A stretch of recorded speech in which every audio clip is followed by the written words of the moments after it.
In this video, we're going to be talking about the dangerously cold wind chills and temperatures that will be occurring starting later this week into the next week.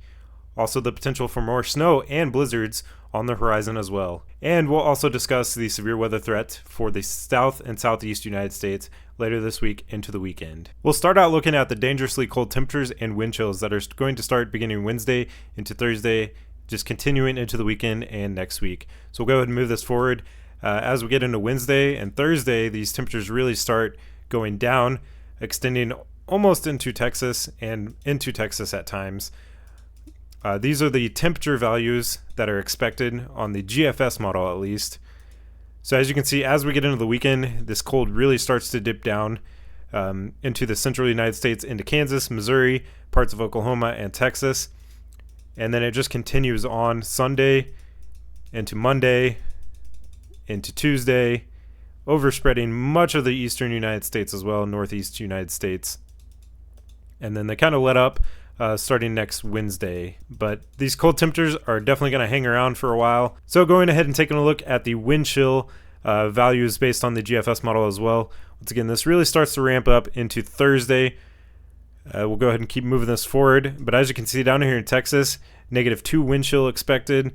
And then much of the central and upper plains going to be very, very cold with dangerous wind chills expected. -30 values, possibly even -40 values. This kind of just continues into Monday of next week, even Tuesday of next week.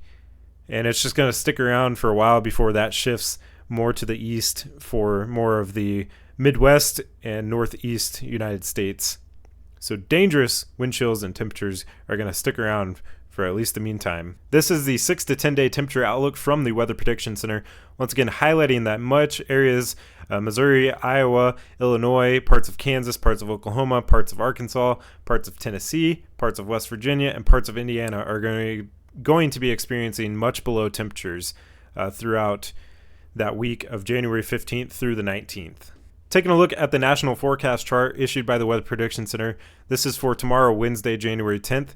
So many areas going to be experiencing snow, quite a bit of areas of the United States, and other areas will have mixed precip over here in the kind of the northeast United States, starting in Indiana, working its way to Ohio, Pennsylvania, New York, Vermont, Maine, where other areas are going to be experiencing even more rain. And then down here in Florida, you got the risk of rain and thunderstorms.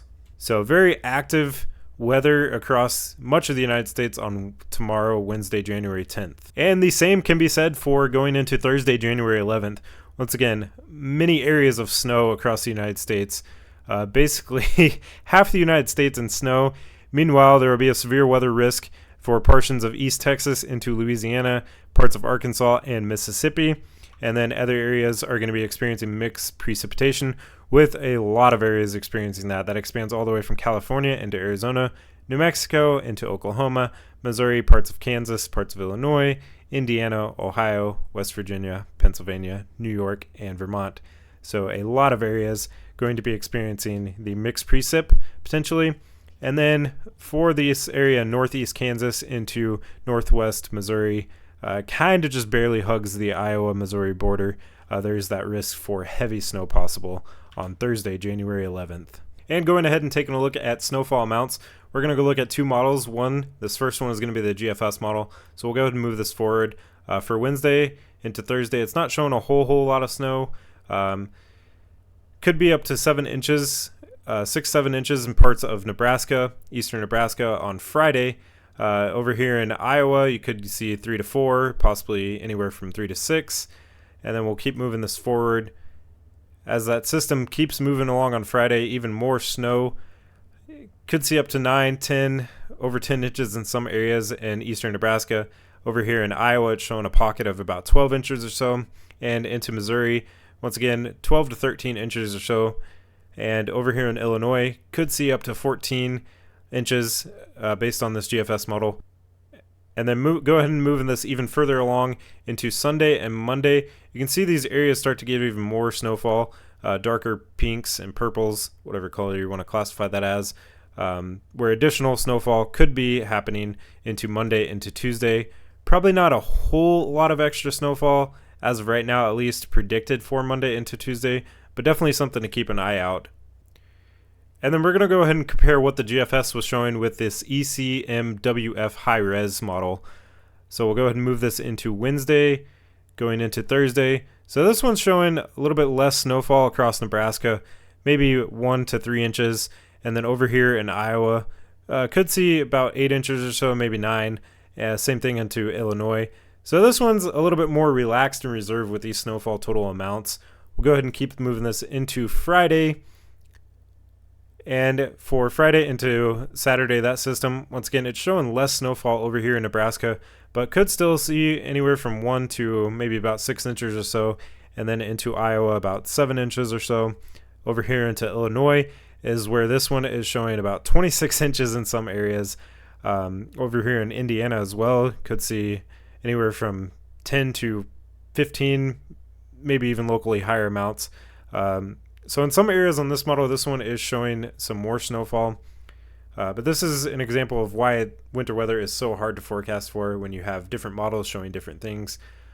Sometimes they do kind of come into agreement closer to the event, but sometimes even during the event when it's ongoing, they will show different amounts still and won't ever come into agreement. So it's very difficult to kind of hone in how much snow some area will get. You kind of have to combine what the two models are thinking and kind of put that together. I would like to mention there is probably the possibility of blizzard-like conditions this weekend for portions in here over in Illinois, probably eastern Iowa, maybe even northeast Missouri, expanding possibly into Indiana and potentially even Ohio, just kind of depending on what the storm system does. So we may have another potential blizzard on our hands this coming weekend, Friday into possibly Sunday or even Monday. So definitely something to keep an eye on as we get closer to that and as the forecast becomes more defined and accurate.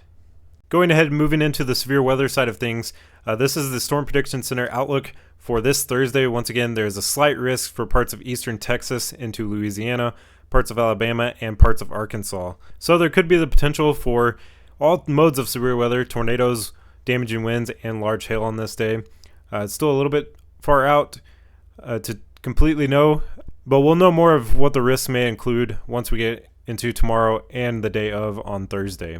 And then there will be another severe weather chance on Friday this week for many areas, once again, for parts of Mississippi, Alabama, the Florida Panhandle, into Georgia, and into the Carolinas, North Carolina, and South Carolina. And then I would like to note that they do say, conditionally, the environment appears potentially conductive to strong tornadoes and high convective wind gusts.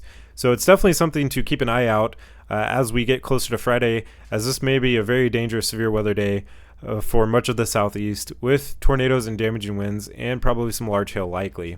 If you live in any of these areas, please make sure you have multiple ways to receive warnings. I recommend a NOAA weather radio. I really hope you've been enjoying these types of videos, as I plan to create more of these throughout this year to try and get more consistent with my uploads when I'm not able to be out storm chasing and live streaming. Please feel free to let me know your thoughts and feedback in the comments on how I can improve these videos and if you're enjoying these or not. Thanks for watching. We'll see you in the next one. Take care.